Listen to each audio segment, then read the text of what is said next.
Welcome to the show. My name's Luke, and I'm joined by UFC vet, Bellator vet, Gladiators of the Cage vet, Chris Dempsey.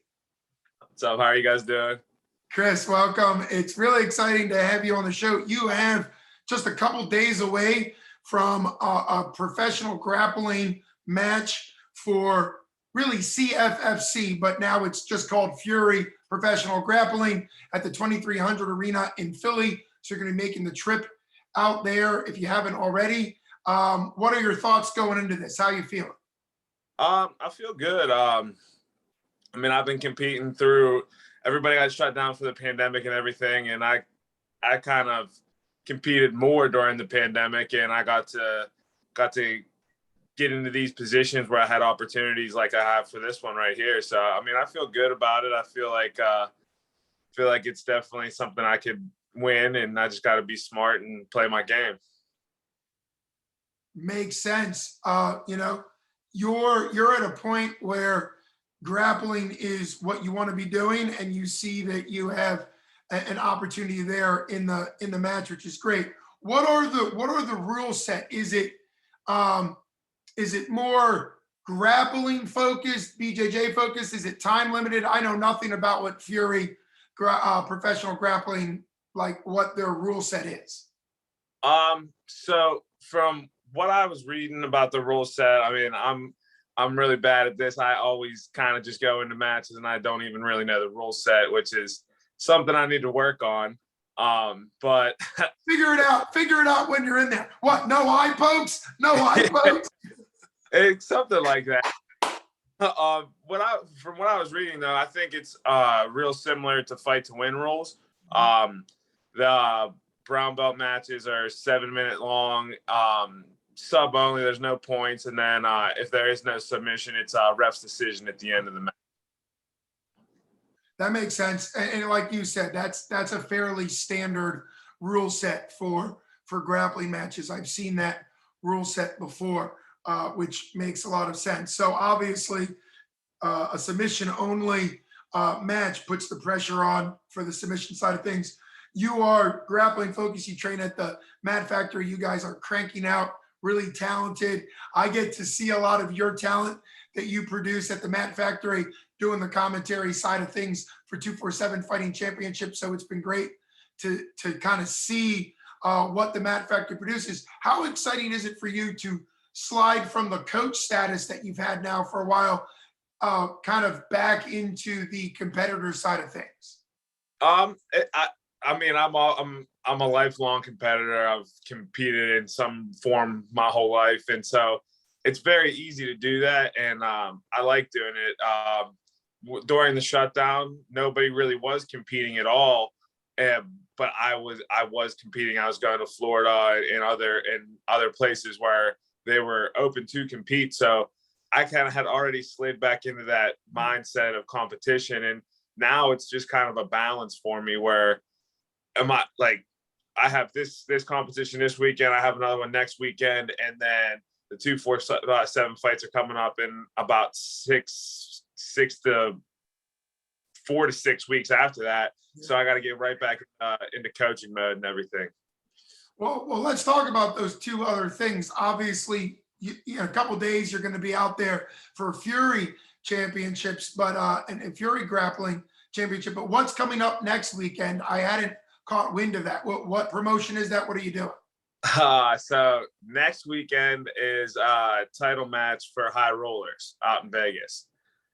So I'm going against I can't remember his name, but Lonnie, who's one of the guys down from Stout. He called me a couple days ago. He's like, "Hey, we had somebody back out. Do you want this match?" So I was like, "Yeah, sure, why not?" So I'll fly out next Thursday to have a match out in Vegas next Friday. That is fantastic. And now I know why I didn't really know about it, because you didn't know about it until recently. So there you go. Now, as far as Vegas goes, I would think you may have competed out there because with the UFC and stuff, but I've heard that the temperature, the elevation is a little different.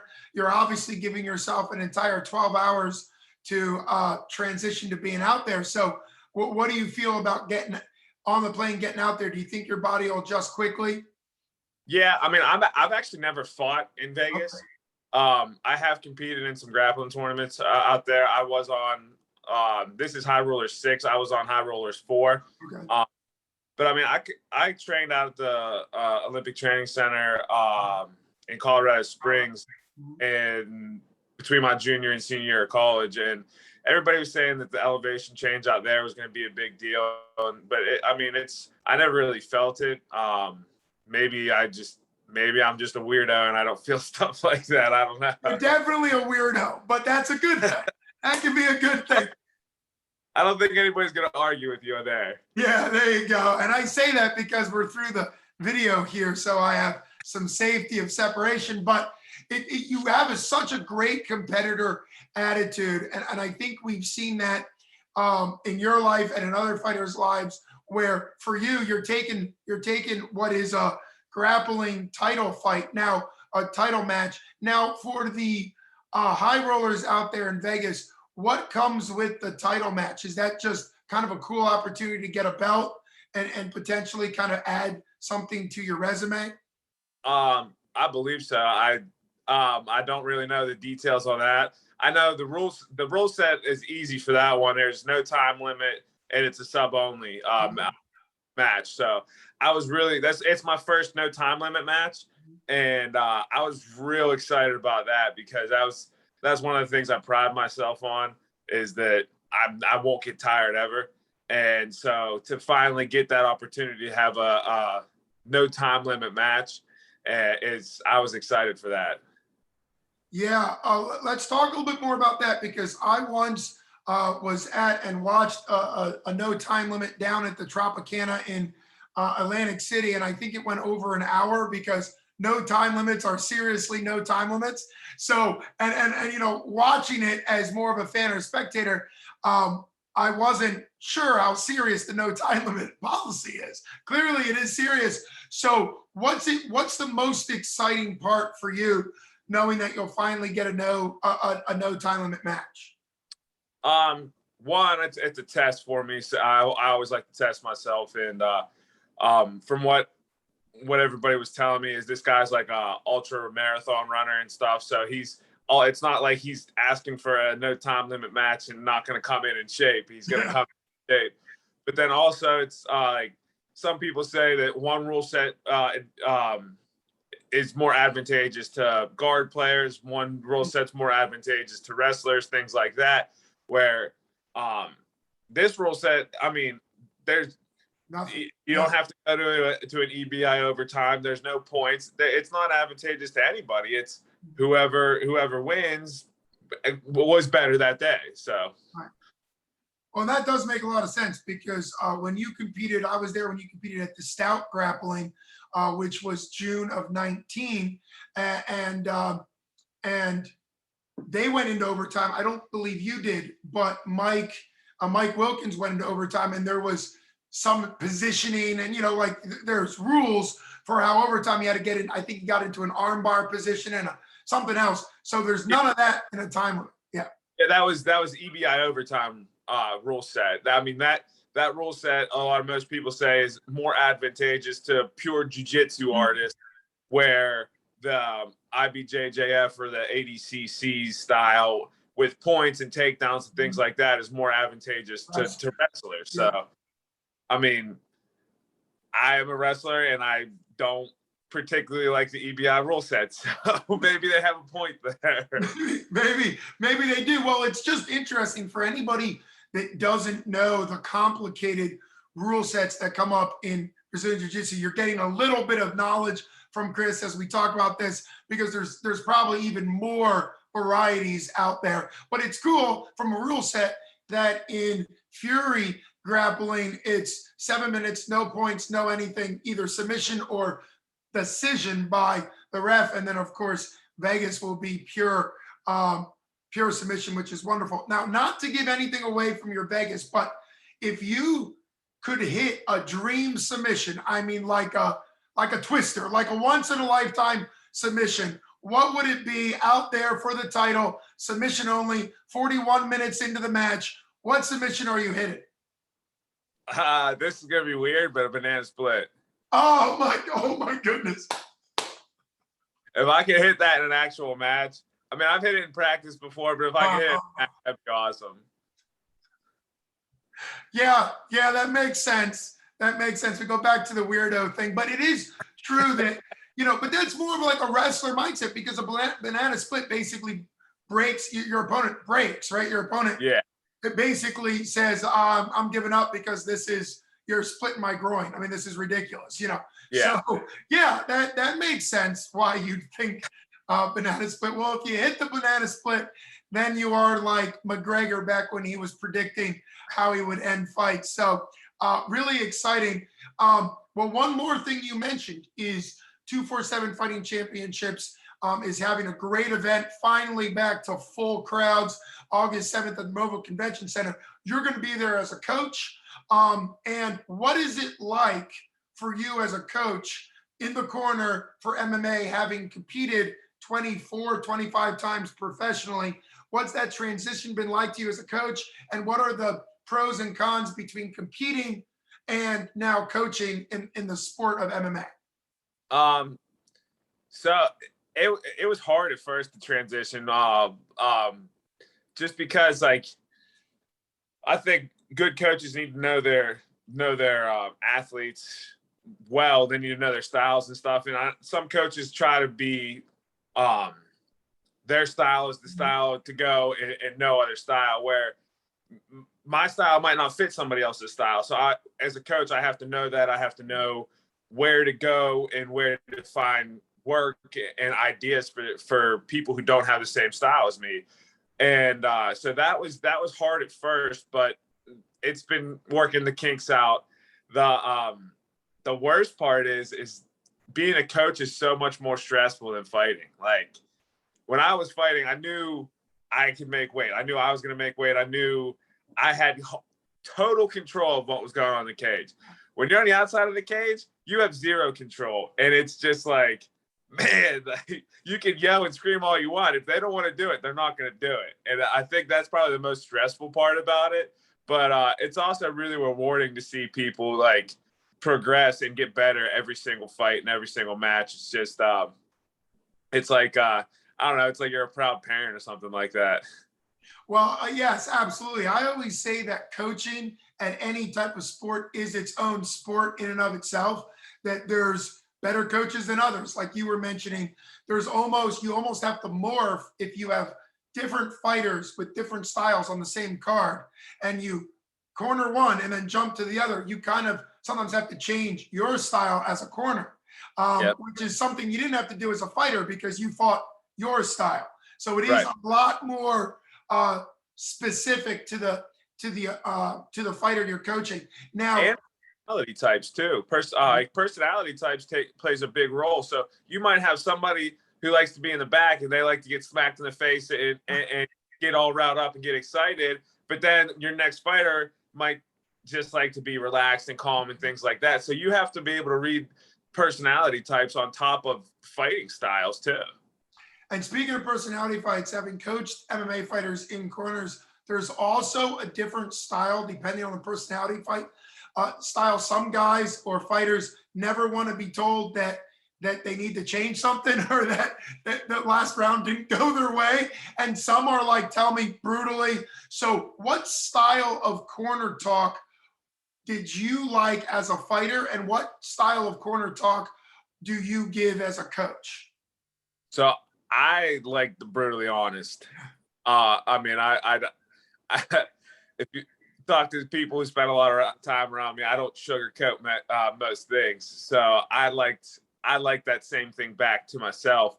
As a coach, I found out that most people aren't the same as me in that aspect. So generally, I try to be more positive than I wanted coaches to be with me, and I try to guide people in the right direction without being like, no, that sucks, don't do that again. Like, because most people don't respond well to that. So Well, you're actually bringing up a good psychological principle as a licensed professional mental health counselor. One of the things that we talk about is what our words mean. Because, for example, we hear don't do. And the example I always use is a kid's leaning back on their chair and we say, don't lean back on your chair. But the problem with don't is we're actually reinforcing what we're telling them not to do. Like, don't hit my brother, which I heard all the time because I have a twin, is not as helpful as keep your hands to yourself. You know, keeping your hands to yourself prevents me from hitting my brother, but it doesn't tell me what not to do. So what you just said as a coach, particularly in those few seconds as a corner, is instead of focusing on what you don't want your fighter to do, like, you know, stop dropping your hands. You know, obviously keeping your hands up is a better clue as a coach than, you know, some of the classic corner advice I've heard being around it is stop getting hit. That's a good one, right? Punch more. That's a great one. So like sometimes you obviously have to pick and choose. You have to pick and choose. I think that guy watched the YouTube tutorial how to coach last night before that fight. Oh my goodness. So, you know, there's times where guiding a person in a direction of what they need to do is better for their brain than just giving them a list of what they're doing wrong. And, you know, and even if they are doing something wrong, to try to switch it to something that they can do better. So, go ahead. Like in the fight, it's a split-second thing. So if you're sitting there trying to give paragraph advice to people, somebody's punching back at them. They can't sit there and comprehend a whole paragraph and then try to hit afterwards. It has to be positive. It has to be reinforced things that you guys did at practice. You're not going to throw brand new things out there to them. But somebody who is especially not winning, to give them negative reinforcement is not really ever a good thing in a fight. Right. And I think for somebody who's not winning at the time, and of course, MMA is so dynamic, they can go from being almost like losing the whole fight to winning. I mean, that's what's exciting about MMA. But I also think what you pointed out is somebody who's not winning, if they can hear one or two things that they can act on right then, it may make the difference, or at least be something they can take away from later, which is really important. What has been your favorite coaching moment so far in your career? And much love to all of your athletes. I'm not saying your favorite athlete. I just mean your favorite coaching moment from the corner when maybe you said something or something changed or something worked, you know, from a coaching highlight standpoint in a fight. I don't know if I could just pick one. I mean, you're putting me on the spot right there. All right. I don't know. There's a lot. I don't know if I could just pick one out, but generally it's when you see one of your athletes and one of your fighters, like when it all clicks. Like that's happened a few times with a couple different fighters where you've been coaching the same thing for months and months and months, and then all of a sudden, like you see it click, or they ask a question, you're like, they get it now. Like I think that's the best for me. So when you see your fighters start to hit banana splits on people, you're like, I did something right. Something. But that is very true. I always say it's not just knowing something, it's internalizing it. It's being able. So when you see somebody go from a drill to application in anything is a huge deal. Yeah, absolutely. Now, I know this could be a dangerous question again, so we'll just stay open, wide open. What are some of the fighters you're currently training that you're excited to see competing, whether or not they're matched for 247 in August or just going forward? What are some of the fighters that you have that you're looking forward to watching their careers? Well, I mean, so Edwin's coming off of a loss, but that was I was so impressed with that fight. And that was a really close fight. And I mean, I'm excited to see Edwin have a bounce back fight. I'm excited to see him get back in there. Jake Lowry, I mean, yeah, he's on now. Trent's coming off of a very impressive performance. Beautiful, just beautiful. Yeah. Justin Pippins, he's one of those guys who has recently flipped that switch of I finally get it now. He's was very impressive in his last fight. Absolutely. I mean, a heavyweight hitting submissions. What was it? The key lock. I think it was the key lock Americana submission. I thought he had a arm triangle. Oh, arm triangle, side triangle choke. I knew it was from Mount, and he did it. I watched so many. Yeah. Cody had the key lock. Oh, there you go. Okay, I wasn't that far off. I only watched every fight. Yeah, but they were like back to back too. So they really were. But from any fighter, particularly a heavyweight, which tends to not focus on technique. And I've had Justin Pippin's on here a lot, and he has always said that he's an athlete, that he loves technique, that he wants to learn all the technique. So what's been cool about watching him? Did you say it was landing a takedown that got you excited? No, it was actually in practice one day. He, we were doing something, and like Jay doesn't talk very often, but then he asked a question, and I was just, I can't even remember who was sitting next to me, but I looked at him, and it was either Isaac or Dom. I'm pretty sure it was Isaac. And I was like, oh my God, he gets it. He finally gets it. And like, that was a couple months ago. That was one of those, the light bulb turned on moments that I was pretty excited about. So, well, it is super exciting to watch Justin compete, and I'm sure as your coach, his first official fight that ended in a draw because of an illegal strike, that's got to be one of those things where you're like, he just needs more reps. He just needs more opportunity to fight. Jumping back to, you mentioned Jake Lowry, and Jake had an incredible pro debut back May 22nd, and the crowd went, insane, deafening. I was shouting into the microphone. We didn't know if anybody could hear us. What's it like? And I know as a fighter, you get this question a lot. What's it like for the crowd? But as a coach, how excited do you get when the crowd is behind your fighter? As a coach, yeah. It's exciting, but it's more exciting when the crowd gets behind you as a fighter. As a coach, I could care less what the crowd does. I only am worried about what he does. Sure. And so to see him do that, for me, was way more exciting than seeing the reaction from the crowd. The only thing about the crowd reacting like that is that I know what it feels like in there, and I know that made him feel very good. So like, that's the part about the crowd getting excited that makes me excited. Absolutely. That makes a lot of sense. And one thing Jake told me afterwards when I was interviewing was that he finally was a pro athlete. What's it like? Because obviously that meant a lot to him. He was a dominant amateur fighter, and then it took a long time because of COVID and a bunch of other stuff to get a pro. What's it like you said, proud papa moment to watch one of your fighters, recognize that he's a pro athlete, recognize in himself that he's accomplished something he wanted to accomplish? He puts in so much work.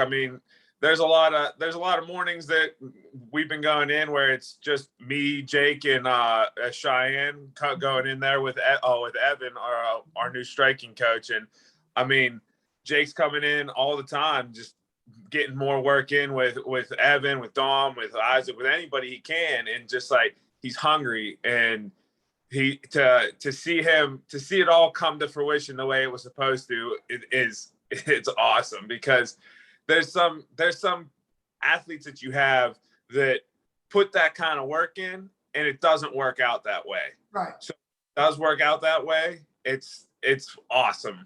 It really is. And I think that's what makes fighters' careers exciting, because there's times that it doesn't always work out the way you'd want it to, and when it does, it's great. But also as a coach, I can see what you're saying, that a lot of it comes down to, you put a lot of the effort in, you see the athlete putting the effort in, but some of it is what happens in the cage. Like, there are times where it just doesn't come together. And sometimes those athletes make better coaches because they've had things not go their way, and they can kind of understand the ups and downs. Well, sorry, it looks like you were going to say something. Jump in. What were you? No, I wasn't not right there. That was your thinking face.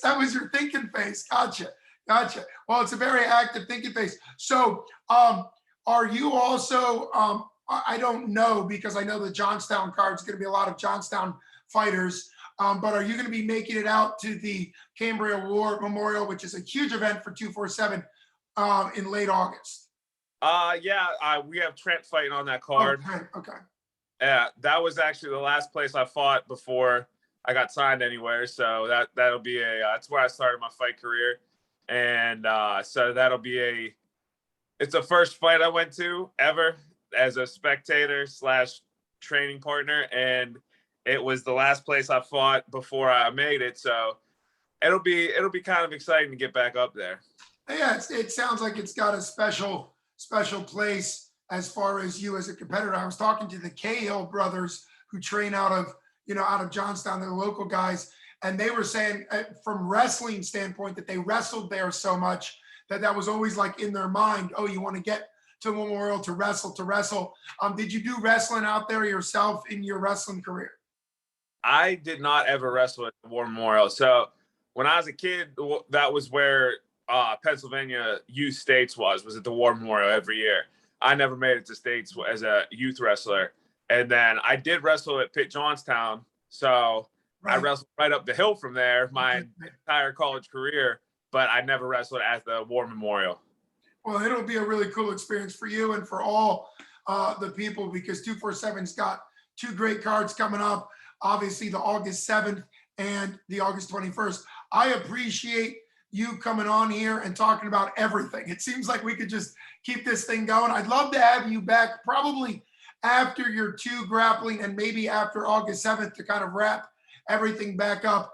But it's been great having you on, and I didn't give you an opportunity to do predictions. So for your two grappling competitions, one this weekend for Fury and then the next weekend out in Vegas for High Rollerz, any predictions? No. I mean, I'm just going out to win, and that's it. So I kind of just take what's given to me. So hopefully there's something there that I can grab. Well, especially next weekend, hopefully there's something there to grab a submission, and hopefully I come out and I win both of them. It's been incredible having you on the show, Chris. I appreciate you taking the time out. Can't wait to have you on in the future to recap of everything that's going on with you. Best skills to you coming up for your competitions.